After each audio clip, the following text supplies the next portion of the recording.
binocular, you got both your eyes on, right?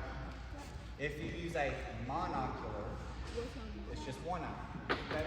So binocular vision means both eyes are looking at it. So their eyes are forward on their skull so they can see with both eyes. That gives them depth perception. All right, so if you cover up one of your eyes and you just look with the other one, it's kind of hard to tell how far away stuff is, right? It looks a little flatter. But if you get two eyes that can kind of pinpoint stuff, the same thing, you can tell how far away things are. So binocular vision helps felines pinpoint their prey pretty well. Right? Speaking of prey, this is probably... It's a deer, it's a deer, it's a deer. I'm in Chelsea. This is a deer. Specifically white-tailed deer. You go, your parents hunt? You go hunting with your parents sometimes?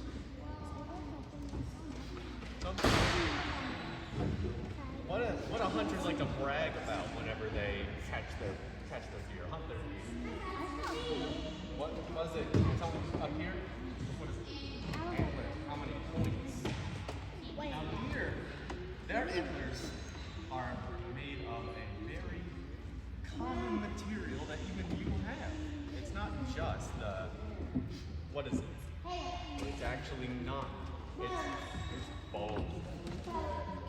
Antlers are made of bone. And there's actually a difference between antlers and horns. Now we know antlers are made of bone. He was talking about another hard material a while ago. Anyone want to take a guess what horns are made of? He was talking about it earlier. Were you paying attention?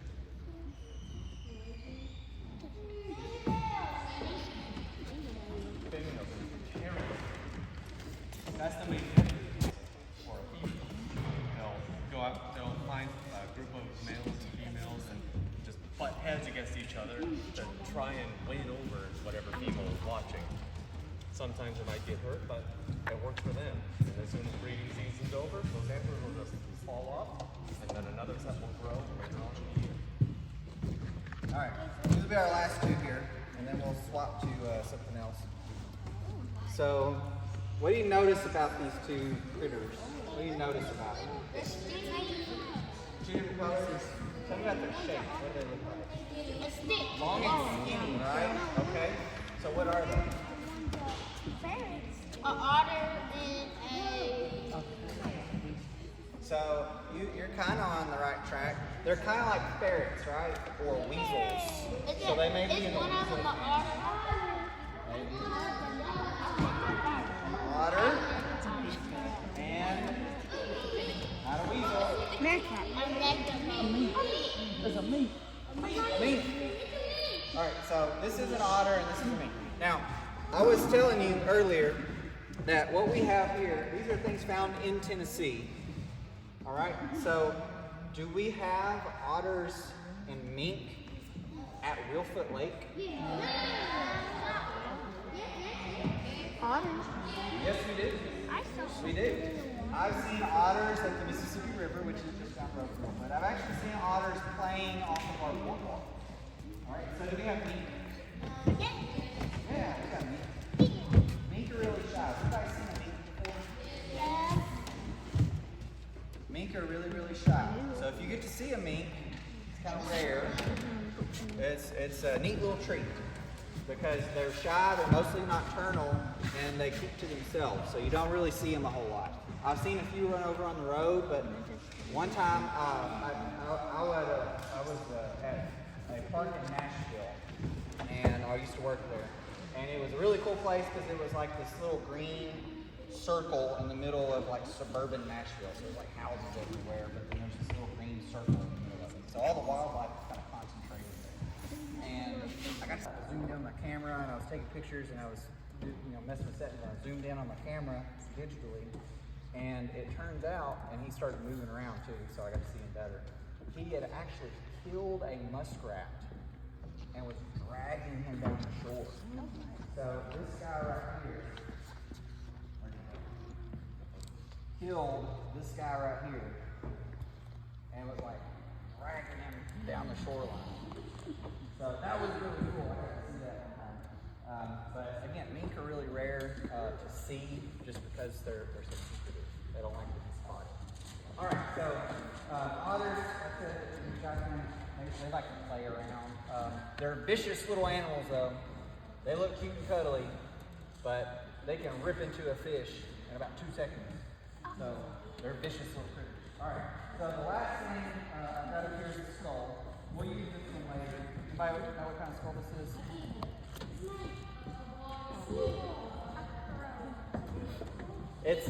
We're kind of in the ballpark. This is a bird skull, right? Some kind of bird. So we'll come back to this. This is kind of Just gonna let you know ahead of time. We prefer it to stay seated, stay quiet, calm, collected. No matter what I pull out of here, I just want to let you all know that they don't like things to be too loud. That goes for our other guests that we have here as well. So I'm going to go ahead and pull this out, and then I'm going to talk about it.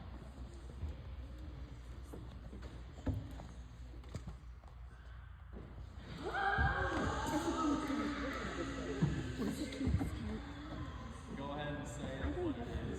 John, raise your hand and tell me. Snake. Now raise your hand if you know what kind of snake it is. King snake, very good. This is our eastern king snake. Now there's a very good reason why they're called a king snake. Anyone want to take a guess? They are the kings of the snakes. Now, I'm going to let you all know ahead of time that none of these snakes that we brought today are venomous. And there's a good way to tell whether or not a snake is venomous or not. Go ahead and tell me one, just one.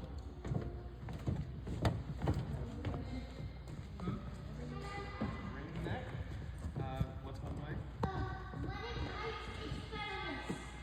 I mean, if it bites you and you get sick, that's a good way to tell if a snake is venomous. No, really fast. You're gonna know real fast. You? The eyes. The eyes? Oftentimes, yes. The eyes of a venomous snake will be slit, and the eyes of a non-venomous snake will be rounded. Another good way is to tell by the head shape. Venomous snake will often have a triangular head, very tough shapes. Non-venomous snake, like this king snake, has a head almost like an almond. Almond shape. Now, a king snake has a good few ways to fight venomous snakes in order to eat them. One way is that it's immune to a lot of venom. Very good.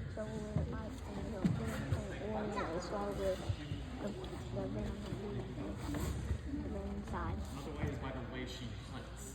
She will oftentimes bite down directly onto the head of a snake that she's hunting to keep it from biting her at all. Then she wraps around it and begins to constrict. Who's ever heard the word constrictor before? What does it mean? Yes?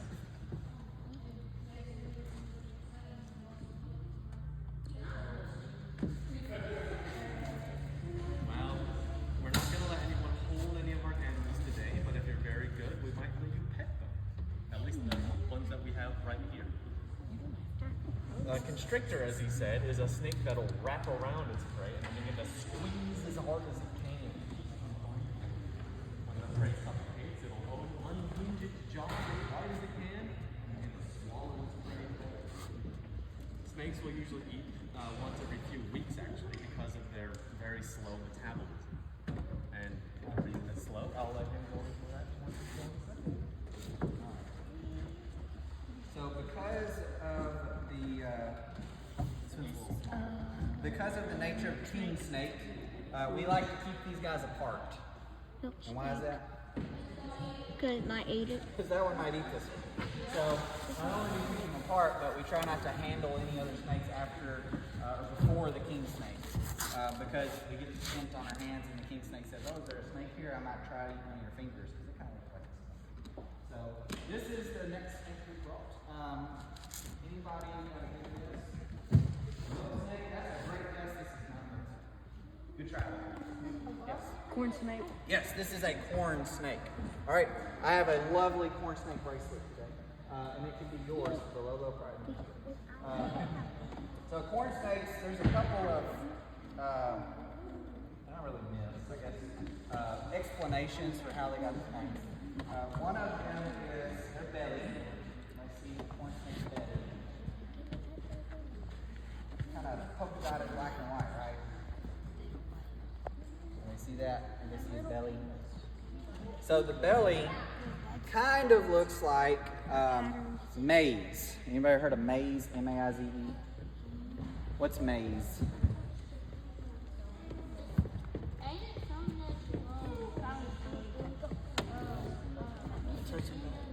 No, that's spelled different.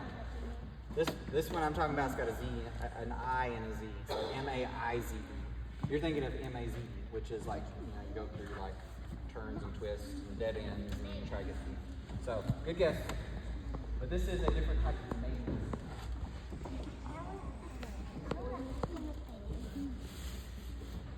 Corn. So, maize is a type of corn. Usually got a lot of different colors in it, but black and white, maybe some purple and red, yellow, white, yeah, Indian corn. So that's what that kind of looks like. So that's one explanation, and even on top we kind of have some of the yellow colors and the deep red.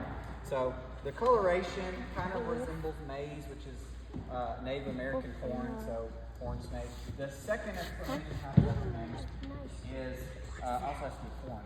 Funny enough, right here, corn snake. What do you think corn snakes like to eat? Corn. Oh, Insects. really big insects, but mice. Mice. Okay. What do mice like to eat? Cheese. Cheese. The squeeze cheese, right, in the can. Anybody ever do that with the squeeze cheese? No. Yeah. I used to do that. I get the chicken and biscuit, and never mind. I'm off with that. All right. So mice would normally, eat whatever's available. But what if humans didn't exist on the earth and there was a mouse? What would eat? Nothing. Nothing. Nothing. Grass. What would the mouse eat? Leaves. Grass. Grains, right? Seeds. Mice actually are omnivores, so they'll eat meat too. But a lot of grains, seeds, that sort of thing. So, is corn a type of seed or grain? Yeah. So, do you think there might be a lot of mice in a place where there's a lot of corn, like on a farm?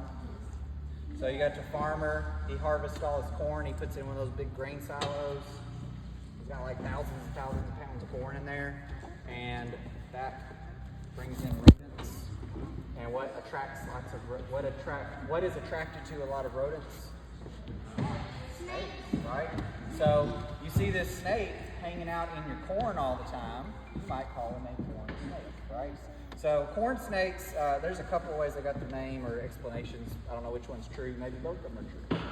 But corn snakes actually make great pets. A lot of people buy their first pet snake from a pet store as it being a corn snake. One, because they don't get huge, so they're not like a big python that's going to grow 30 feet long. They only get about 5 or 6 feet long, and they eat mice. So you could just buy like one little mouse, like Carson was saying, they eat maybe once every couple of weeks to once a month. And so you feed your snake once a month, you clean up his mess, then he digests it, make sure he's got water, and keep his tank clean, that's it. Snakes are pretty easy pets. So mom and dad, maybe consider doing a snake. Only if you want. So corn snakes make great pets because of that. But we were talking about venomous snakes and the difference between those and all of our other snakes, which are constrictors. So the way they hunt is they bite, they wrap, and they squeeze. Venomous snakes bite, inject venom, and then wait. So we have 4 species of venomous snakes in Tennessee. Anybody know any of those? Raise your hand. Anybody know venomous snakes? Copperhead. Python? No, we don't have a python. Diamond head. It's a good guess though. Diamond head. King Cobra, no, those are not in Tennessee Diamond head. or the United States. Diamond head.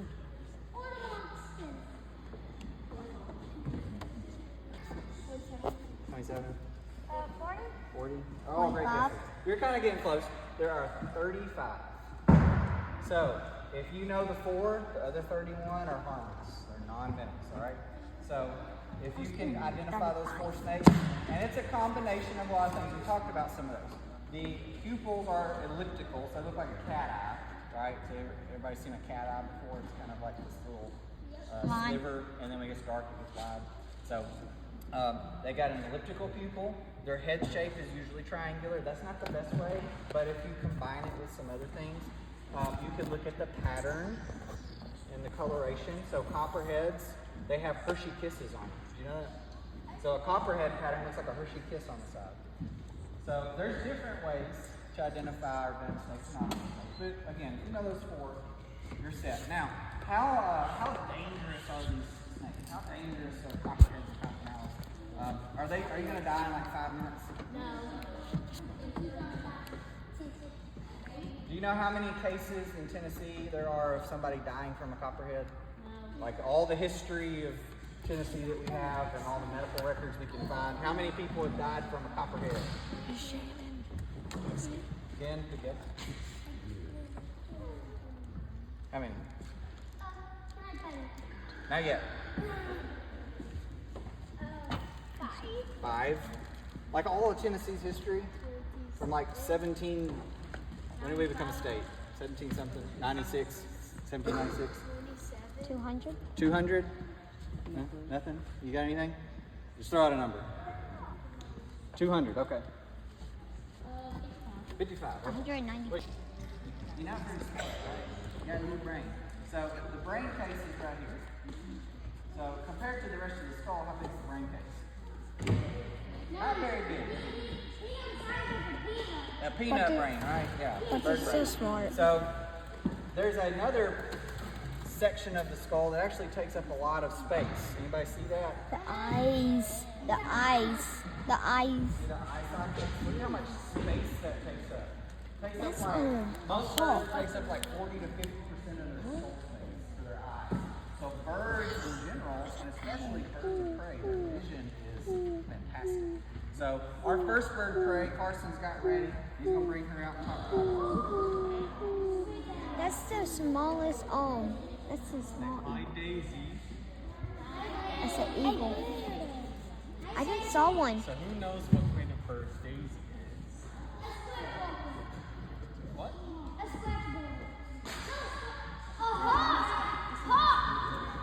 Not a hawk. Are you? It's not an owl. It's the African. Excuse me? The way my arm is swaying just because I'm breathing and moving and walking a little bit is very similar to the way branches will move in the breeze. So birds got this very unique very unique ability to keep their head exactly where they want, even if the rest of their body is moving. Now, kestrels are one of the smaller raptors that we have, and raptors is another term they'll use for birds of prey. Anyone want to guess what she might eat? The eagle. The rats might be a little big for her. They're very limited. What Mini she mice. can get. Yes. Mice. Mini Mice are mice. what we feed her the majority of the time. The vast majority of the time we'll have mice. Mini mice? Won't they eat She'll mini usually, mice? birds of prey tend to hunt, especially by their feet. So the daytime birds will way overhead as high as they can and use those very, very, very effective eyes to look and see where they want to go. They'll find something that's moving, scurrying along the ground, and then swoop down and even flap their wings to go faster than the normal speeds when they fall at. They'll stick out their feet, land on their prey, and break its spine in one foul swoop. Those beaks are not for killing, they're just for eating. And then they'll use these very, very, very sharp claws on the ends of their talons to skewer their prey and fly up into a tree branch to eat it. Okay, so I'm not going to. I'll let you put Daisy up. So Daisy is a falcon, and falcons are one type of bird of prey. Can anybody give me another type of bird of prey? You said it earlier. What did you say earlier?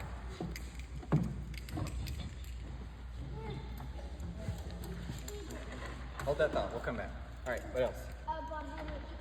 So an eagle, all right, so we got falcon, eagle. Okay, you got it now? Cardinal, those are what we call passerine. They're a songbird. So they're not in that same group. That's a good guess, though. They got that big beak, don't they? So that's a good guess, but they're not in with the birds of prey. Hawk, all right. Sorry, but I got to pick my bus riders. Okay. Bus riders. Sorry, bus riders. Dos. Amigos. Thanks for coming.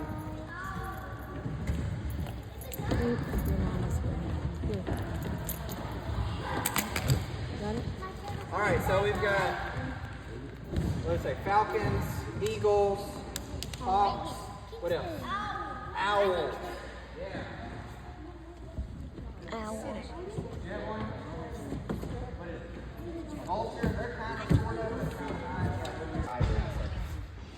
So owls are one of our groups. Owls actually have lots and lots of different species across the world. There's actually about 206 different types of owls across the world.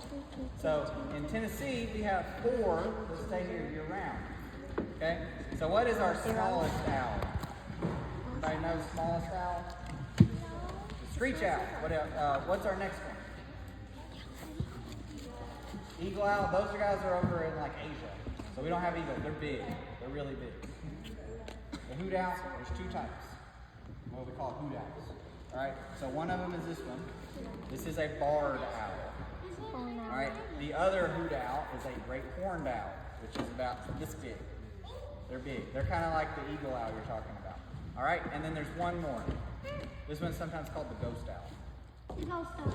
The ghost owl? No. The ghosty name. What's his actual name? I swear I The didn't golden go now. eagle. The golden eagle. What's If his name? it's an owl and he likes to live in a barn, what do you think it's called? Barn owl? Barn owl. Okay, so this one is I think this is Shadow. So Shadow is a barred owl. All right, so we're gonna practice our owl call. All right, and then we'll wrap up. So owls are excellent nighttime hunters. They're super silent when they want to be, and they're very efficient, but they can also be loud if they want to be. Especially this one. This one likes to talk a lot.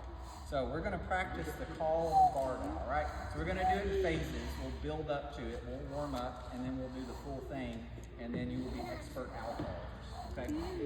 So the first one we're going to do is just a single hoot, all right? We're going to go.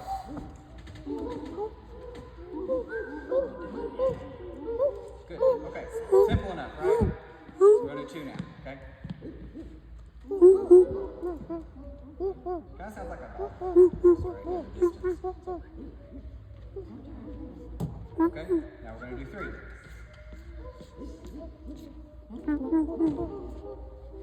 Okay. We're going to do it one more time, ready?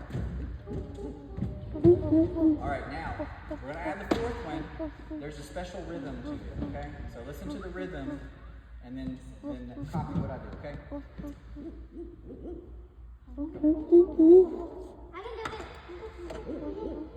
I can do it. Good, okay. So now what we do, these guys are called the 8 hoot owl. And they say, who cooks for you, who cooks for you all, right? So we're going to repeat the 4 hoots we just did one more time, and that gives us 8, right? So we'll say, who cooks for you, who cooks for you all, but we'll do it in hoots. And at the last one, when we hit that last, when we do that last one, we're going to hold it out a little bit, okay? So I'm going to demonstrate and I want you to do it, okay? I'm going to do it one more time, ready? I'm going to change it a little bit.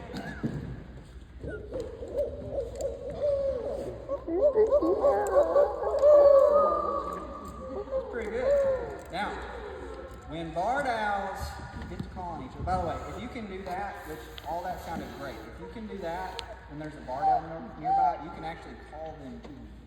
They're very curious, they're very social, and so if they think there's another barred owl, they'll actually fly over to a tree nearby and check it out. They're like, you are an ugly owl.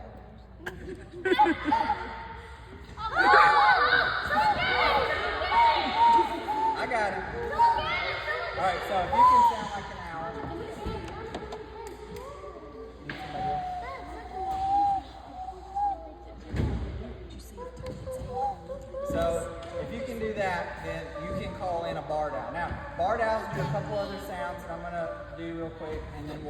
Okay, so first one, they kind of build, and they kind of challenge each other as they call each other. So they might start off just real low, like, and then another one might respond like, and then they're like, oh yeah, I'll one up that, and they might do it again. Practice, lots of practice. So they build up until they start sounding like this. Monkey. So, was anybody asking about monkeys earlier? This is about as close to a monkey as we get in Tennessee. At least sound. I said monkey. So, that's our barred owl. And I'm going to keep the barred owl out. So we're wrapping up. I will keep the barred owl out. We can't pet the barred owl, okay? We're not allowed to let you touch our birds just because they're wild animals. But we can get one of the snakes out if you want to come and see what the snake feels like. Do that. We'll leave you the pelt.